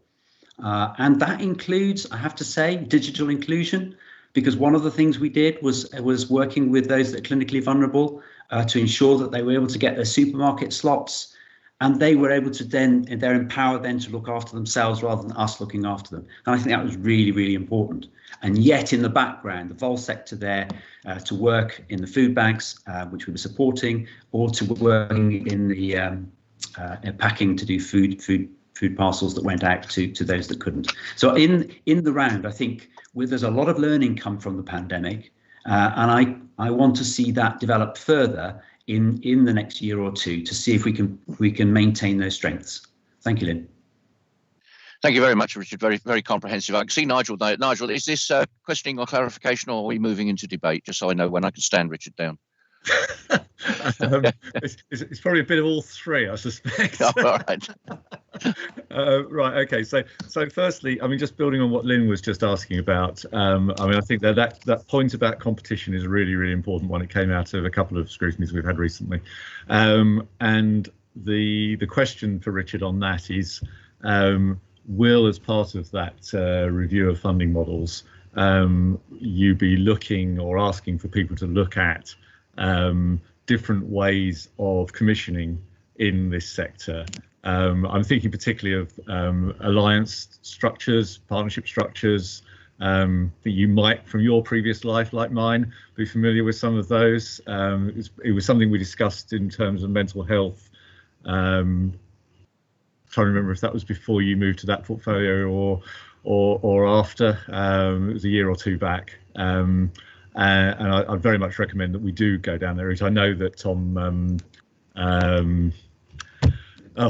Carver at HPFT is very sympathetic to that that way of working. And Cahill, sorry, thank you very much.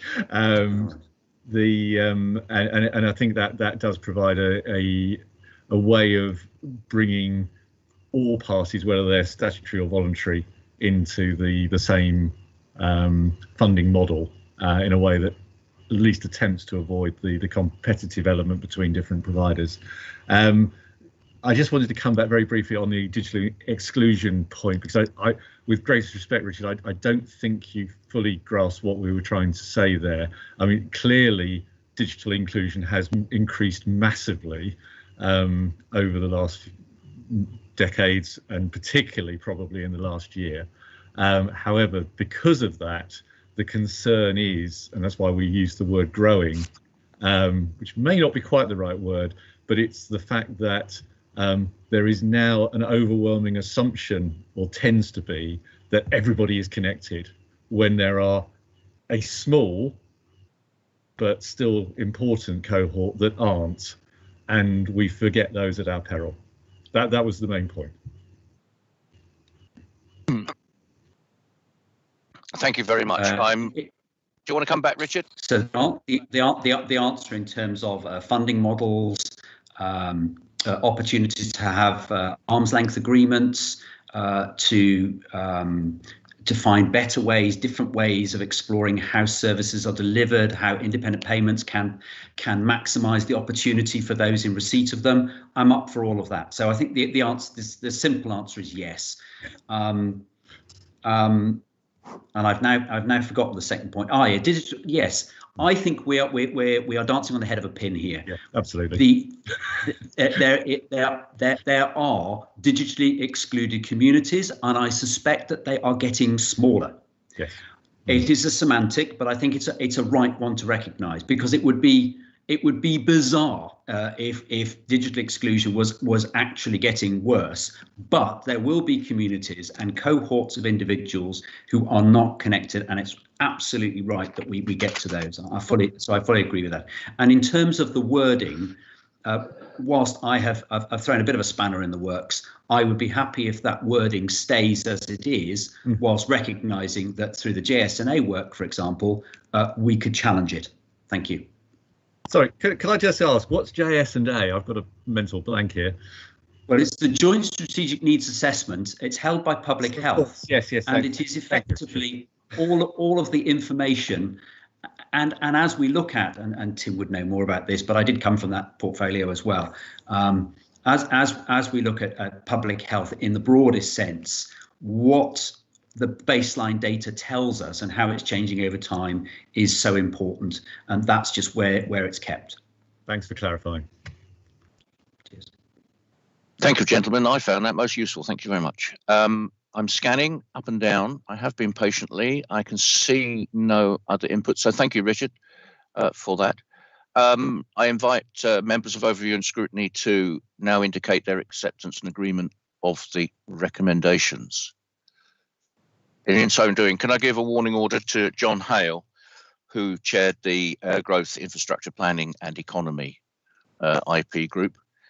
John, I'll call for you once we've gone through this.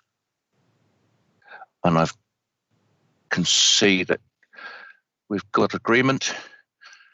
Okay, Richard, thank you so much. John, good morning. Over to you.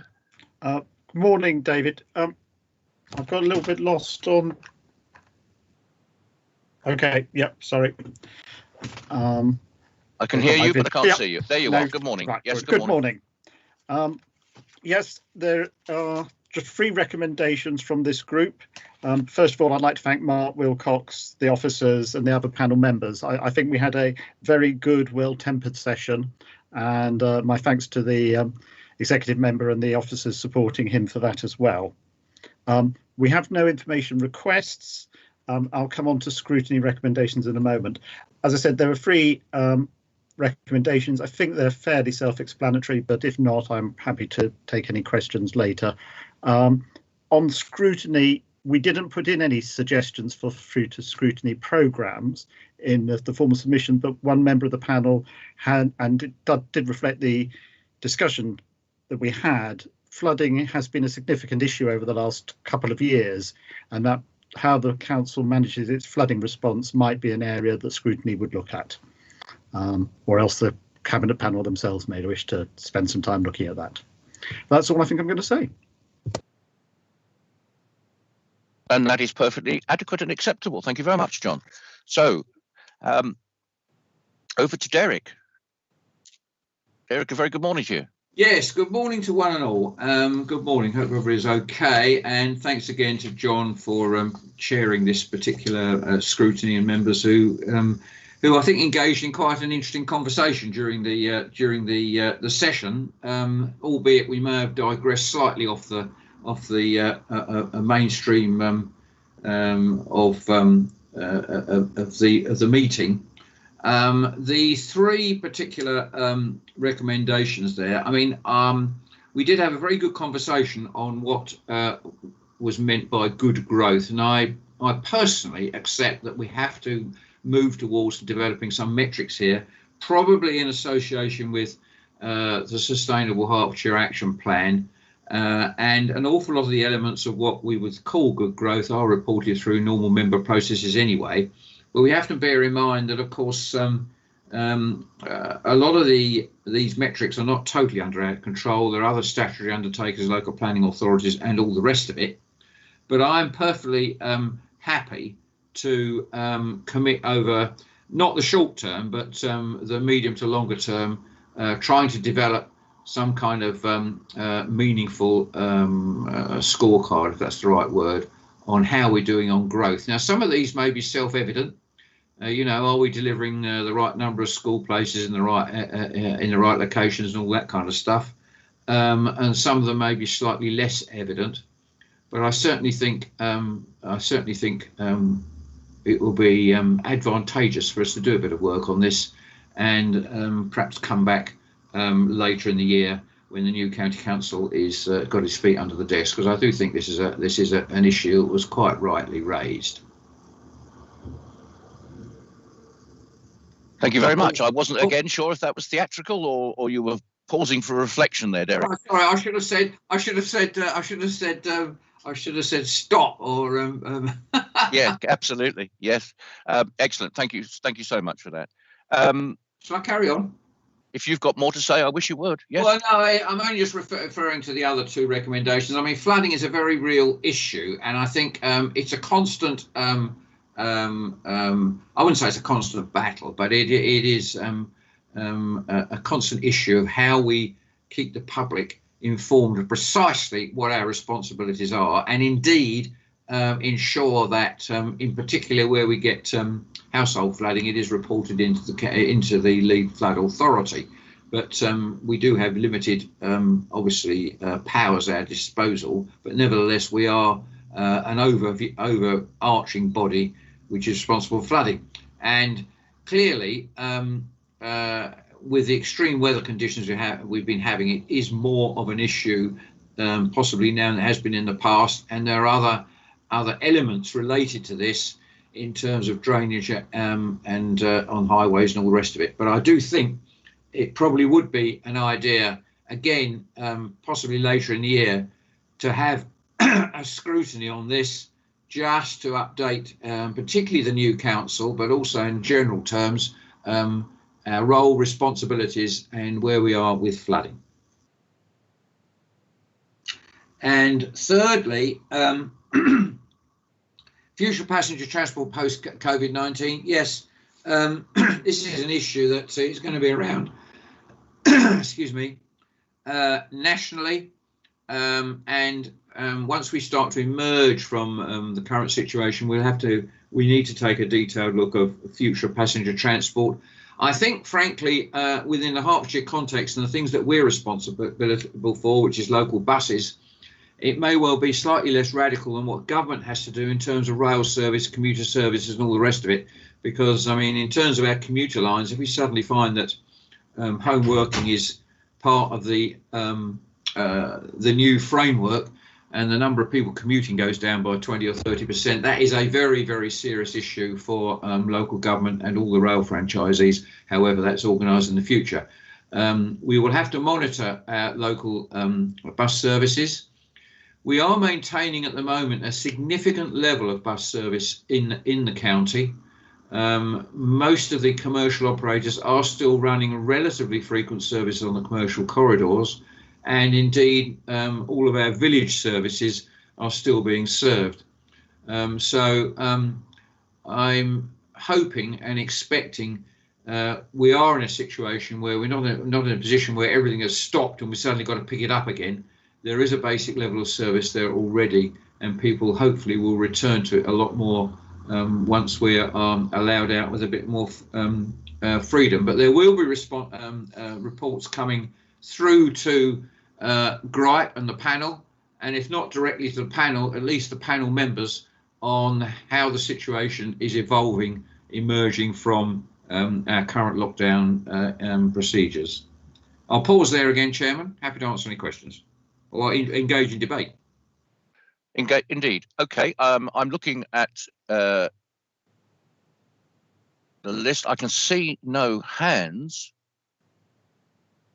and I must admit, both gentlemen gave very clear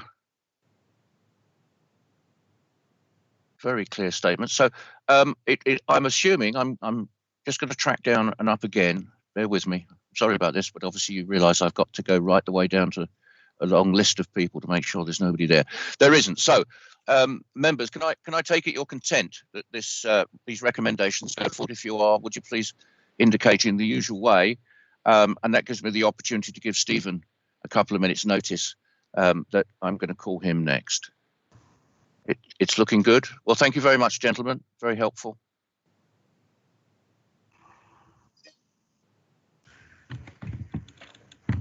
Yeah, I haven't got formal acknowledgement from Deborah, but it's clear that is accepted and agreed. Many thanks, committee. So, Stephen, the floor is yours. Thank you. And thank you to members of my panel, Robert Wilson, our graduate, and to the officers and cabinet members who were obviously able to answer our questions. The three recommendations are linked. In as much as property rationalisation, ways of working and transformation are all going to make a more streamlined and efficient council. You will have all already had the question in the strategic group, and that's similar to our one on property, but our one did deal particularly with property there and not with other matters. So and that's it really. Thank you. Thank you very much. That's very, very helpful. Stephen, thank you. I'm going to look across now to Ralph. Yes, thank you, Chair. I think it's worth noting that we spent a good 2 hours discussing the Resources and Performance Department, which I think demonstrates the fact that the strategic scrutiny in the early part of the day was so important in providing that area for discussion. We would never have been able to have considered the other strategic issues amongst the department's issues that were scrutinised by this team. I will refer to 3.118 and refer back to the answer I gave at the strategic level. The The property is part of the assets that are being reviewed by Carter Jonas and will be brought forward at an appropriate time in the future. So that information will become available. Ways of working, I think this is an area which is extremely important to us. I think we all recognise that the pandemic has changed attitudes and changed previously thought of patterns of working considerably. We didn't perhaps make it quite as clear as we needed to in the meeting that this ways of working programme is only just getting off the ground. The first element of that is the survey that was undertaken in relation to the existing workforce, and at an appropriate time in the future, we will be looking at the costs and efficiencies and productivity of different models of working, and that will be assessed and brought forward for consideration. So there is no doubt that is going to be an important factor in the ways of working programme. But I think at the moment, most of the departments are focused on dealing with COVID and are perhaps not necessarily in a position to give their best information on that subject matter. So it's going to have to wait until we get a little bit further down the line in dealing with the pandemic. Transformation, absolutely important. I'm a little bit concerned around some of the phrasing towards the end of this item. But I think my point being here that the point that was being made in the meeting was that in the past we have had independent siloed thinking around transformation, but now, given the circumstances and the fact that we've probably exploited as much of the individual savings that can be achieved by transformation, we are now into an organisational transformation pattern, and that's going to take a different approach. And I think we're going to be bringing forward at that panel some information in relation to how that's being organised now, so that panel members can be aware of that. In terms of being overambitious, I don't think that's a problem. I think that's a virtue. Overambition is something that we need to be focused on. That has borne out over £365 million worth of savings over the last decade. And had we not been able to do that, the situation of the council in the current situation would be a lot worse than it is at the moment. And instead of looking at expansion of our service, we'd be having to look at others, like other councils, at contracting those services. So I'm very pleased that we've been overambitious, although I think perhaps that phrase relates to the number of transformation programs that have been introduced, as opposed to the success of them. And finally, in the last phrase, there is a kind of criticism that we look for in our transformation program savings. Well, as I've just pointed out, apart from issues of efficiency and effectiveness, savings is an important factor in those transformations, because without that, we wouldn't have been able to reinvest those funds into existing services, in maintaining them and improving them. So just a little intimation around the phrasing there, but overall, I don't think that we're far apart. Thank you very much. I see Stephen nodding. I assume you're content with that, Stephen? Yeah, thank you. Excellent. Thank you very much. And then that enables me to take it out onto the floor with the Overview and Scrutiny Committee. I'm looking for hands. I haven't seen any. No. Right. So I invite the Overview and Scrutiny Committee to formally accept the recommendations, go forward to Cabinet. And there's nobody else to invite, because that's completed that section of the business where we get the reports and the comments from the executive members. My thanks to the IP chairman for that, and executive members. I'm sure that all parties would have liked to say a lot more, but I salute them for their insightful brevity. coming in. He's coming in. Chairman, are we now excused boots then, as chairman of these various? You most certainly are. You can take your boots off and you may lay on your bed, but I don't suggest you. No. I 2 minutes notice. No, indeed, I have a 22-month-old grandson who I'm bubbling. Can I, before I leave, Chairman, just say, and I this is not trite. I genuinely believe this. How refreshing and gratifying it is that the Hertfordshire County Council uses its scrutiny function as a constructive collective mechanism for improving our service provision across the whole of the council. It's been an excellent exercise, and I'm really, really grateful to have been part of it. Thank you. Well, thank you for that. Perhaps at this stage, I should say that we are seen by many that this is a process that's considered to be an exemplar, but we don't rest on our laurels, and rest assured we are constantly looking at how we may derive yet more value from what is a very interesting process. And of course, it brings all departments and all members together in a way that we can only do, sadly, once a year. But yeah, thank you for that. So yes, thank you. IP chairman, exec members, thank you. You're more than welcome to stay, but I appreciate with the pressures on all of us these days, you can be forgiven if you wish at this stage to leave.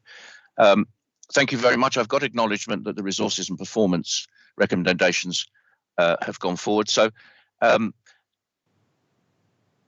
as we've run through those individually, they've all gone forward. So information requests. Now, I just alluded to them where they were. You'll have seen them in the report pack. At this stage now, could I just now go back to the committee to ask them to agree that they are taken forward by officers to get responses where they haven't already been provided? Would you please indicate your agreement formally to that?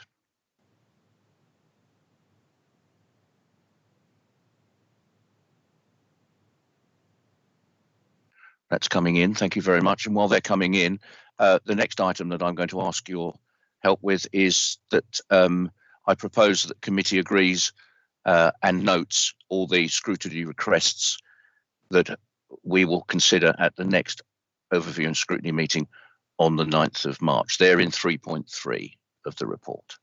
So they're all agreed. So the info requests are all agreed. So would you now agree the proposals for future scrutiny work?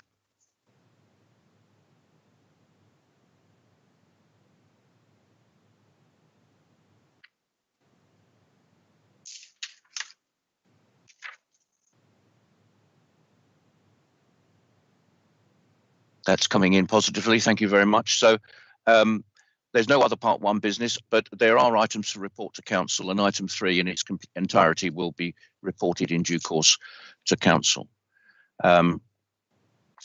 So that's that. There is no.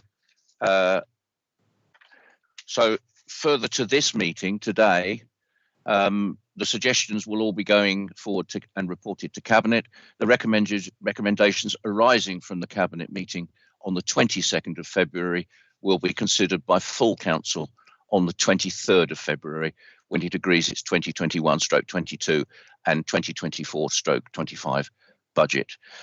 There are no part 2 items of business on this agenda, so it remains for me now just to say thank you so much for everybody. This is an extremely large, I was tempted to say huge, I'm not sure that's technically correct, but it's extremely large piece of work, and as I've alluded to, it brings us together in a way which is, I think, unique in the work we do in the year. And I would like to really extend my thanks and gratitude to IP group members. The chairman of IP groups have done a splendid job.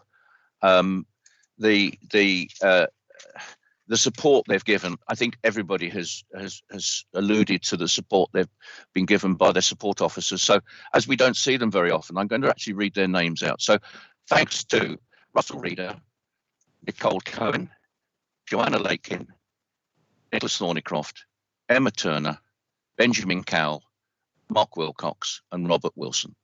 Thank you very much. Nigel, I think your hand's up. Is this an appropriate? Yeah, I just wanted to. I mean, thanks very much for the chairing of this and last week. I think it's been a really valuable exercise. But I did want to ask what would now be the process for reviewing the IP scrutiny, as we discussed. I can't remember when now. One of the briefings. Trying to follow the advice of CFGS and looking at how we can improve this in the future. What's the timetable for that? Well, I'm not sure there is a timetable at the moment because we're all in a bit of shock having got through this process. But it's certainly going to be something we'll be focusing on virtually immediately, probably early next week. Natalie, do you want to comment on that?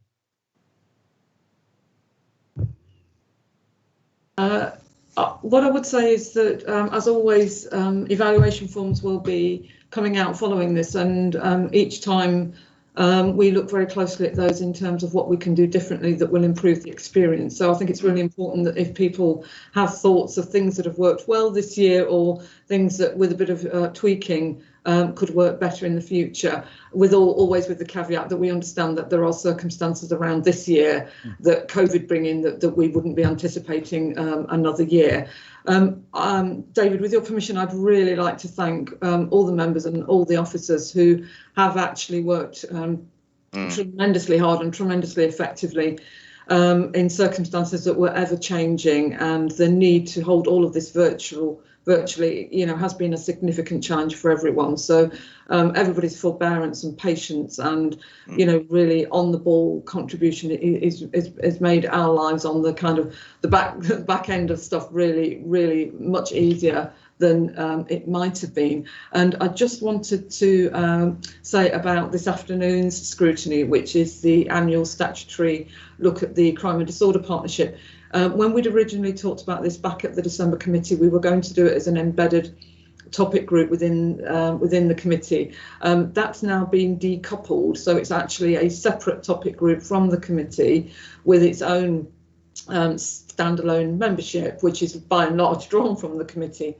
However, if other members of OSC want to observe, as they could do with any topic group activity, more than welcome to rejoin us in this afternoon.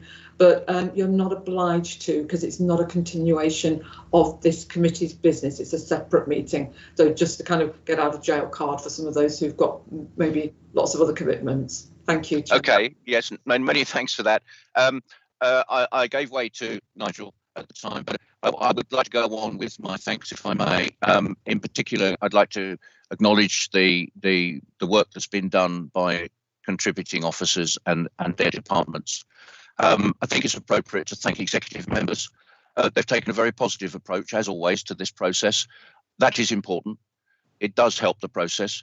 The openness on both sides is tangible, apparent, and most welcome. Democratic services give us amazing support. We don't very often see them. They are there. Deborah is there in the background, making life so much easier for all of us, particularly me and scrutiny officers. And finally, our scrutiny team, for who you will realise this is a big ticket item. This is a major piece of work. It takes an extraordinary amount of time, skill, patience to bring this all together. And my thanks go out to them.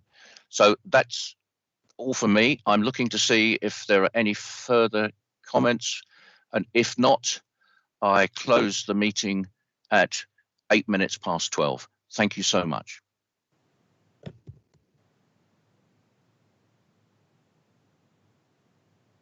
Thank you, David. Bye. Bye-bye. Thanks, David.